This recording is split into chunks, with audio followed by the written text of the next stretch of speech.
Imom Ahmad ibn Hanbalning vafotini qaraydigan bo'lsak, mana ulug' mazhab boshilarimizdan.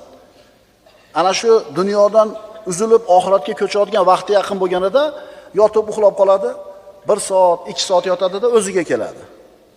Keyin uyquga ketadi. Yana o'ziga keladi. Ana shu o'ziga kelgan paytda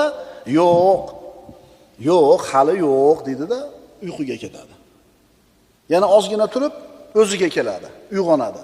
Uyg'onibla hali yo'q deydi. Mana shu holat bir necha marta takrorlanganda o'g'li, otajon, nima bo'lyapti deydi. Nimaga o'zingizdan ketyapsiz? 1 soat, 2 soat, keyin o'zingizga kelib turiblar, darrov hali yo'q deyapsiz. O'g'lim nima bo'layotganini bilmayapsanmi hozir dedi. Yo'q, bilmayapman. Xonani burchagida shayton o'tiribdi. Barmog'ini tishlab, "Ha, Ahmad, qutulib ketding-a mendan" deyapti. Men aytayapman, hali qutulganim yo'q.